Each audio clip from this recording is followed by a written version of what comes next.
stay in the transport sector because Tollbooth workers are making another case for the restoration of the road tolls. Now, the group yesterday petitioned the presidency over how many of their members are struggling to survive after they were left to their fate following that single policy by the finance minister and directive from the ministry in November 2021 to scrap the road tolls. Now, the group argues that 72 million worth of tax revenue, which is crucial to the country in the wake of an economic meltdown, is being wasted away. But why show this matter as government is heading to the IMF? Let's speak to Edward Duncan, who's General Secretary of that group. Fortunately, he's joining us in studio. Edward, it's good to see you. So yesterday, we know that you petitioned government over your concerns. What was contained in the petition that you submitted? Well, first of all, I would like to greet your viewers and then greet the toll workers of Ghana as well. Right. Now, when the budget statement was read, we realized that toll collection was supposed to be scrapped. And so we're waiting for Parliament to debate on it. And then the Minister for Roads and Highways issued a communique that very night we just stopped operating. And so we were taken aback, but then they gave us a promise that they're going to pay us every month until we are reassigned, that they're going to find alternate livelihood for us. So that kind of gave us some respite. But November, that was 2021, they paid us a month. They paid November and December. So they paid 2 months together. And then from January this year, 2022, till now, July, they have not paid even not a single month. No one has been paid. No one has been paid. And no one has been reassigned as well. Right. So how does it sound? Almost 800 of us have been rendered jobless ever since November till now. So no salary, no reassignment. So we went there. We actually sent one petition already. We sent it in November last year.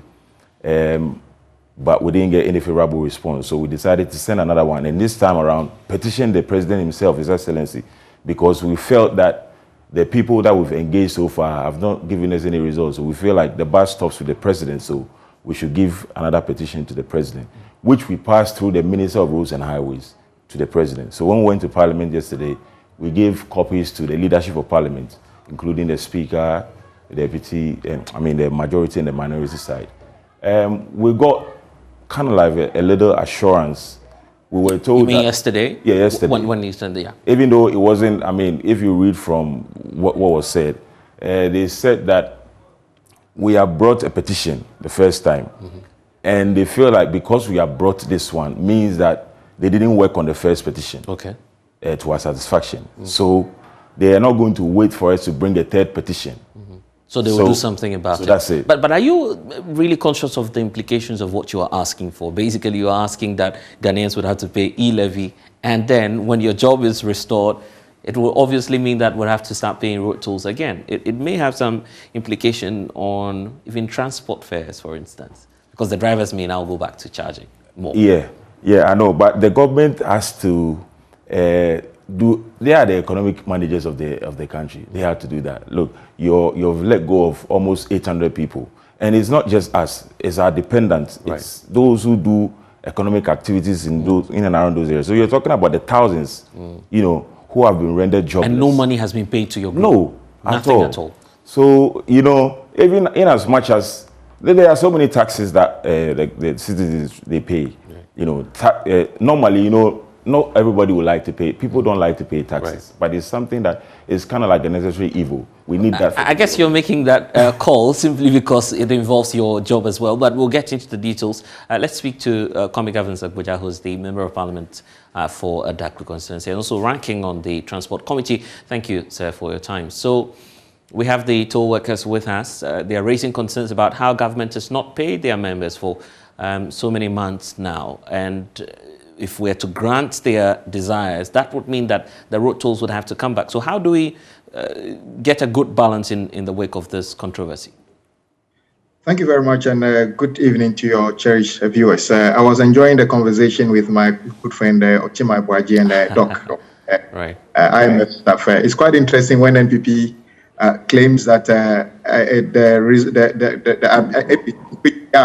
is as a result of external factors. But they fail to tell us whether whatever they call success in the past was as a result of external factors. But the truth is that government was already in the ditch before COVID. Government was unable to pay contractors on time before COVID. The statutory funds were in arrears before COVID. How do you call it? I mean, many things. I mean, the size of government was still large before COVID. So it cannot be because of COVID. Indeed, COVID brought in an unprecedented revenue to government in 2020, which no government has ever had before. The problem we are having now is that if we actually manage those monies properly, we should have the effects, the positive effects of that money. But because they basically spent that money on election purposes, distributing money to NPP members, claiming they were businesses through NBSSI, you heard the tape of their candidate in part of Northern Region. And so they basically squandered the money, and that is why we are in this. So it is as a result of a self-inflicted activity. And that is why the Honorable the Finance Minister will go down as probably the worst ever manager of our economy. But let's come back to the point about the road tolls. Yeah. The road tolls. My brother, the laws work in this country. We have a Road Toll Act. We have all the reasons why we charge road tolls in this country. And even the most advanced countries still charge road tolls because it's a very significant factor of road maintenance. We understand the revenue from road tolls in this country is not enough. In fact, we've been having discussions as Parliament Select Committee and the Ministry as to how to plug the loopholes the leakages in the revenue we get and how to augment it so that we can get even better revenue to be able to use to maintain our roads. Lo and behold, because of the e-levy propaganda, as you knew, they woke up one day and decided they are not going to charge road toll again. And whatever effort we made, we did our press conference, Speaker even intervened. You saw what they did to Speaker. In fact, Mr. John Boedu basically told Speaker he should go to the toll booths and collect the tolls if he likes. And so today, we have a situation where, as a result of the illegal cessation of collection of tolls, we are having a negative impact on our people. First of all, about 800 people who are jobless now have added to the unemployed group, and their life have become worse. Their children are not going to be able to get the needed support from their parents. Their rent and everything is going to be in arrears. So it has got a human factor, which is a very catastrophic situation so far. You can also notice that as a result of the illegal cessation of the collection, the investments we've made in the toll plazas have all gone down the drain. In fact, some of the toll plazas just saw a good investment in terms of upgrading and automation and everything before they stopped. So all these things have almost damaged right now. And then you realize that because it used to be a point where drivers pause and go through peacefully. Now that they feel that there's nobody there, they don't take their time to go through there. So it has also become another traffic black spot. And apart from that, the issue about revenue loss to the state. What can we do currently? Well, they told us once e-levy is instituted, all the toll booth, those who were manning the toll booth will be paid their salary and they will be reassigned to another organization. Right. So all we are asking government to do is to reassign all these 800 people without any further delay. Why do you want them to be reassigned? The argument is, well, the tolls are no longer effective. But the finance minister never said he was going to reassign them to toll booths. He just said that none of them will lose their job and he was going to reassign them somewhere else. So it's up to the finance minister to tell us where he will reassign them. In fact, some of us are saying that if the finance minister comes to Parliament with the mid-year review and can't show us where he's going to reassign the toll workers, some of us are going to object to the approval of the budget of the Minister of... You're determined to do what you're saying now? Oh, yes. We can. Why not? We can do that. We will not be part of it. We can block it. If they have their numbers, they can pass it. Because you see, there's one thing that is very important. If you're going to make a statement, a policy statement, which is not sustainable, don't make it. What is the point of making all those statements and we are cancelling the toll booth because he went as far as saying that it's an environmental hazard? I mean, so the tolls that are being collected in America are hazards? There are efficient ways of collecting tolls in this country where the vehicles don't even have to stop. Once you go through, you are identified, and you have 24 hours to pay through Momo or something, and then that ends the case. If you fail to pay, it becomes a civil case against you. If it prolongs, it becomes a criminal case. So we are going to insist. So in the meantime, yeah. But in the meantime, what happens to the likes of Edward and co, who are out there not knowing what their fate will be? Well, we can still just continue to call upon the finance minister to respect the law. It was he who said that he was going to make sure that they are paid. So we are asking the finance minister to pay them all their arrears and reassign them to whatever they can earn, at least similar living, until the budget comes, we are told, next week. So we are in anticipation of the finance minister doing that before he comes to Parliament. Otherwise, nothing he will say, as far as I'm concerned, in terms of the budget of roads and transport, would meet a favorable response from us. And here's the point about a possible reversal of that policy, knowing that government is in dire need of funding. Would you say this is the time to perhaps, on hindsight, looking at the effect on the economy, reinstate the toll booth system? Well, let me tell you, the government never intended to actually stop the collection of tolls. Why did I say this? Even this year, government actually borrowed about $4 million to build new toll plazas on some road works we are doing currently. If you see every major road project that is going on, there are toll plazas included in the cost of the budget of the road project. So it doesn't appear to me government intended to actually stop the collection of toll perpetually. All they wanted to do was to create a propaganda or a communication strategy in lieu of the e-levy. And now that it has seriously backfired, I will not be surprised that they will do the same thing they have done with the what we're going to IMF. We won't go to IMF. We shall never go to IMF. And with their tails between their legs, they are negotiating as we speak now with IMF. I expect the same attitude of the NPP government coming to talk big English and saying that they are going to bring the tolls back. And you're certain it will happen? Yes. Well, you see, we are realistic in NDC. We don't do politics with some of these things. We believe that what Ghanaian drivers have been saying all along is this, that they can't see the positive effect of the road toll they've been paying. So they want to see that when the tolls are collected, it leads to an improvement on the roads on which they drive.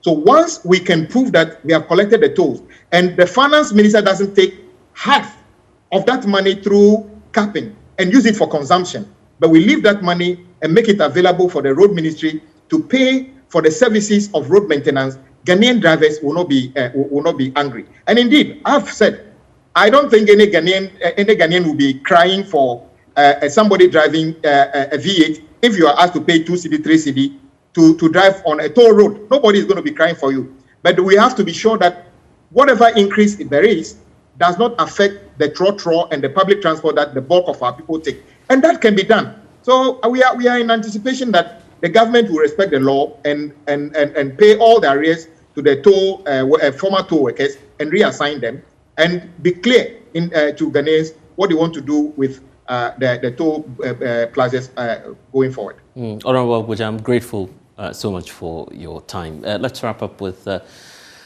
Edward. Yes. So it appears there's some solution coming through from Parliament. Yes, I'm a bit excited. I mean, Honorable has said it all, but I'm just going to add to this. Do you know that in a month, the amount of revenue we lose is about 7.2 million Ghana cedis every month? That goes waste. The government should just... You made a mistake with this policy. Everybody is just... You feel it was a mistake? Yeah, it was a mistake. You know, it's clear. Everybody knows it. So do the honorable thing. Pay us our arrears because we are demanding for it. Despite the fact that we have been given a letter that says that they are terminating our contract on the 17th of June. They're terminating your contract? They terminated on the 17th of June with a private contractor. You see, there's a private contractor that manages... That engages the workers, right? There's part that is under Ghana Highway Authority. Right. So the private contractor has given it a letter to tell us that it has ended our contract. That was on the 17th of June. But we'll not even go by that. Okay. We'll go by the initial promise that was given us, that they're going to pay us until they find alternate livelihood for us. So that's what we're going by. So as it stands now, the government owes us from January up until when they decide to open the tolls. That's how you're seeing it? Yeah, that's how. But technically on paper, your contract has ended. But, you know, the government has not been, the paperwork with the government or with this job is not, you know, it's all a bit messy. Right. You understand? So we're not going by the. Well, tell me about the engagements that you're planning in the coming days. Are you going to meet any other official on the concerns that you have? Well, yeah, our petition, we've served the ministry. I think the Ministry of Finance is yet to receive its own. So Parliament has received its own. And then we believe that the President, if has not received his own yet, I'm sure within the week he will get the copy of the petition. And finally, I also need to point out that majority of your members are persons with disability. Yes. How tough has this season been? Really, really tough. We get calls. I mean, us being leaders, we get calls when they have issues that have to do with rent, issues that have to do with their kids at home. They can't afford school fees. Issues that have to do with even food, upkeep, daily food. It's not been easy. So we get calls, and you know, sometimes we have to speak to landlords and beg them and explain to them that the government owes us. So when the government pays us all our arrears, they'll be able to pay their arrears. So it's been very, very hectic. 3 of our members have died. 2 out of frustration, we can say, and the other one from begging by the roadside. Some of your members are now begging. Yeah, some have gone back to begging. And then a truck failed brake and then killed her instantly. You see, whereas if she was working, that wouldn't have been the case. So we're in a difficult situation. We are suffering. And it's sad that our authorities, they are telling us to wait till reassignment. And you are not paying us, but you are receiving your monthly salary every month, plus bonuses and other stuffs. What would be that direct appeal you'd want to make to the President now? Mr. President, we are your children. You are our president, you are our father. We're begging you. The Minister of Roads and Highway had made a mistake. So please, tell him to do the right thing. The right thing is to open the road tolls. As the Honorable Honorable MP said, repair the roads in and around the toll plaza, because that is why the drivers pay the tolls. They pay the tolls and they want it to reflect on the roads. So as long as it doesn't reflect on the roads, they suspect or they feel like the money does not go to the government, but it goes to us. That is a wrong perception that is going on around but the government, the money goes to the government. Every day the bank comes to collect it and they bank it. So we collect it, we give it to the bank and it goes. So the government, we are begging you, please pay us our arrears, the salary you owe us from now till you open the tolls for us to go back. Pay us our arrears and then open the tolls. Let's go and do our job. All right, then. We'll see what will happen in the coming days. That's Edward Duncan, General Secretary of the Ghana Road Tolls Association. Let's take a short break now. When we return, we'll talk about the internal elections of the New Patriotic Party. Please stay.